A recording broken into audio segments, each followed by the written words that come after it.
আসসালামু আলাইকুম ওয়া রাহমাতুল্লাহি ওয়া বারাকাতুহু। বিসমিল্লাহির রহমানির রহিম।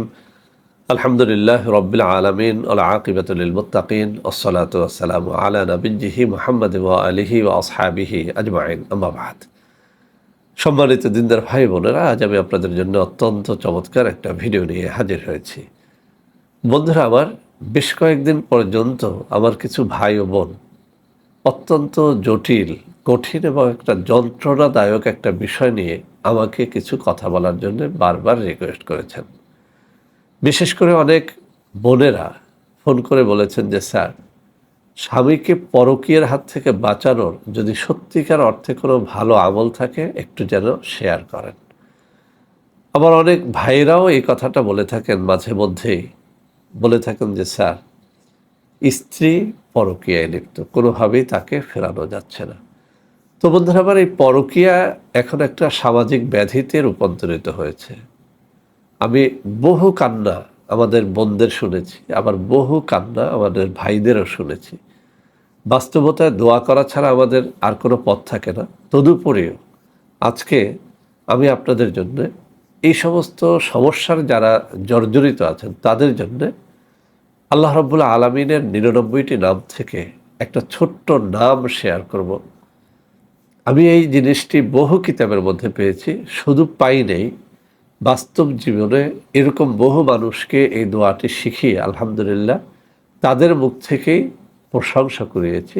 তারা দোয়া করে বলেছেন যে, স্যার, আলহামদুলিল্লাহ, আমলটি ছোট হলেও এর কার্যকারিতা একেবারে আগুনের মতো।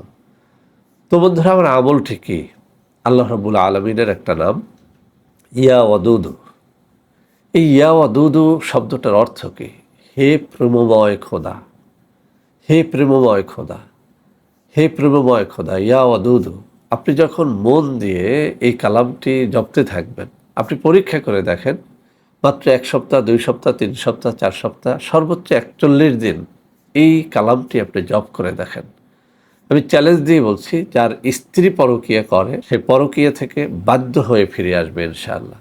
আবার যাদের স্বামীরা পরকীয়ায় লিপ্ত আছে, আপনি পরীক্ষা করে দেখেন, ১ দিন ২ দিন নয়, একটানা ৪১ দিনের একটা চেল্লা আপনি দেন। ইয়া ওয়াদুদু, আমি যে নিয়মে বলবো সেই নিয়মটা মনে রেখে আপনি একটু পড়েন, ইনশাআল্লাহ আপনার স্বামী পরকীয়া থেকে ফিরে আসবে। তো বন্ধুরা আমার, এটা কিভাবে পড়তে হবে আমি বলে দিচ্ছি। প্রতি নামাজের পরে, ৫ ওয়াক্ত নামাজের পরে সালাম ফিরিয়ে অথবা নামাজ শেষে যে সুন্নাত নামাজটুকু থাকে সেটা পড়ে আপনি কমপক্ষে ১০০ বার করে ইয়া ওয়াদুদু এই কালামটি মনোযোগের সাথে পড়বেন। আপনি এইভাবে পড়বেন যেন আল্লাহ রাব্বুল আলামিনের কাছে আপনি আপনার স্বামীর ব্যাপারে বা স্ত্রীর ব্যাপারে নালিশ করতেছেন।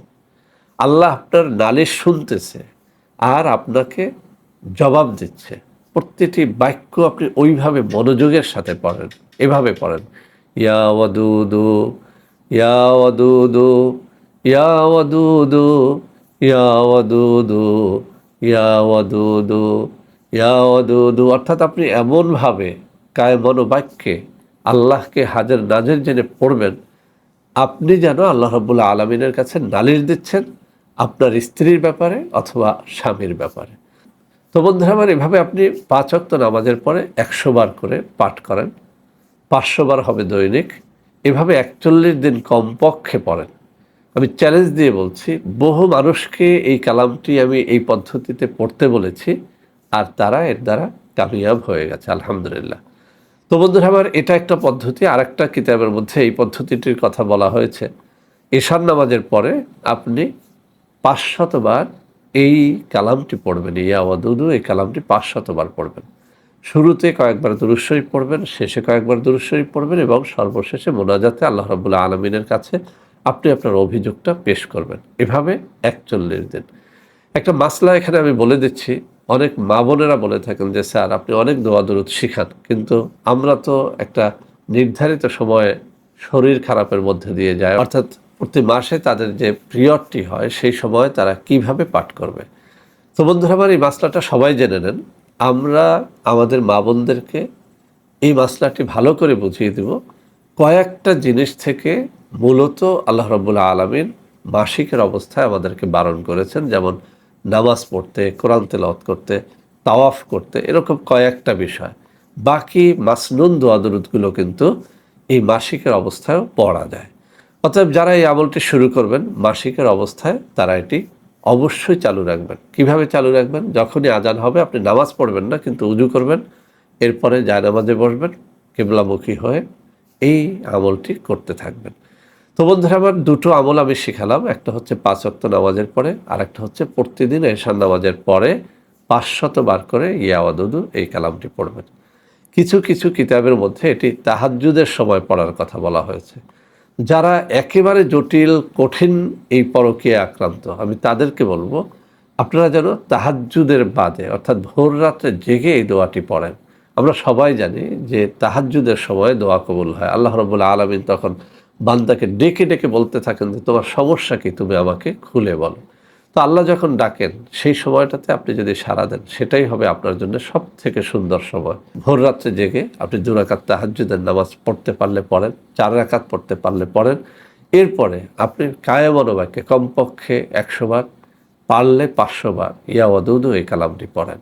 পড়ার পরে কিছু সময় দুরূদ শরীফ পড়েন। এরপরে মোনাজাত করে আপনি আপনার মনের কষ্টের কথা, যাতনার কথা আমাদের কাছে যেভাবে বলেন তার থেকেও বেশি চোখের পানি ফেলে আল্লাহ রাব্বুল আলামিনের কাছে বলতে থাকেন। আমি আবারও বলছি, আপনি শুধু পরীক্ষা করে দেখেন আল্লাহ রাব্বুল আলামিনের পবিত্র নামের বরকত কত বেশি। তো এই যে 3টা পদ্ধতি শেখালাম, আপনি 3টে পদ্ধতিতেই আমল করতে পারেন, অথবা যে কোনো দুটো, অথবা যে কোনো একটা ঠিকঠাক মতো করেন। ইনশাআল্লাহ আপনার স্বামী সে যত বড় মাস্তান হোক, যত বড় অভদ্র হোক, যত বড় খারাপ ঘরের সন্তান হোক, সে পরকীয়া ছেড়ে দিয়ে অবশ্যই আপনার প্রেমে আবদ্ধ হতে বাধ্য হবে। আবার কারো স্ত্রী যদি এমন হয়, আমি চ্যালেঞ্জ দিয়ে বলছি, তার স্ত্রী পরকীয়া ছেড়ে দিয়ে আপনাকে ভালোবাসতে অবশ্যই বাধ্য হবে। তো বন্ধুরা আমার, এভাবে যারা না পারবেন আজকে আমি তাদেরকে বলছি আমাদের কাছে কিছু তদবিরও আছে। আলহামদুলিল্লাহ আমরা পবিত্র কোরআনুল কারীম এবং হাদিস শরীফে বর্ণিত দোয়া দরুদ থেকে তদবির করে থাকি, তাবিজ করে থাকি। ইনশাআল্লাহ এর মাধ্যমে হাজার হাজার মানুষ উপকৃত হচ্ছে। তো যাদের এভাবে সময় নেই বা এভাবে অভ্যাস করতে পারেন না, তাদেরকে বলবো আমাদের কাছে যেন অবশ্যই দেখা সাক্ষাৎ করেন। আমরা খুব অল্প হাদিয়ায় আপনাকে এই পরকীয়ার হাত থেকে বাঁচানোর জন্য কিছু তাবিজ কবজ দিয়ে দেব। ইনশাআল্লাহ এর মাধ্যমে আপনারা কামিয়াব হতে পারবেন। বন্ধুরা আমার, যারা আমাদের কাছ থেকে কোনো তদবির নিতে চান তারা সরাসরি আমার নম্বরে কথা বলবেন। আমি আমার নিজের নম্বরগুলো মুখে পড়ে শুনিয়ে দিচ্ছি। আপনারা মেহেরবানি করে ডাইরেক্ট ফোন না দিয়ে ভিডিও কলে অর্থাৎ হোয়াটসঅ্যাপের মধ্যে ভয়েস রেকর্ড করে আপনার সমস্যাটি জানান, আপনারা অ্যাড্রেসটি দেন, আমরাই আপনাদের সাথে যোগাযোগ করব ইনশাআল্লাহ। আমার নম্বর দুটো হচ্ছে 01721021972, আরেকটা হচ্ছে 01765510765। এই দুটো নম্বরে আপনারা ভিডিও কলে কথা বলবেন অথবা হোয়াটসঅ্যাপে ভয়েস রেকর্ড করে পাঠিয়ে আমাদের কাছ থেকে যে কোনো ধরনের পরামর্শ নিতে পারবেন। তো বন্ধুরা আমার, সবাই ভালো থাকবেন। আল্লাহ হাফেজ। আসসালামু আলাইকুম রহমতুল্লাহি ওয়া বারাকাতুহু।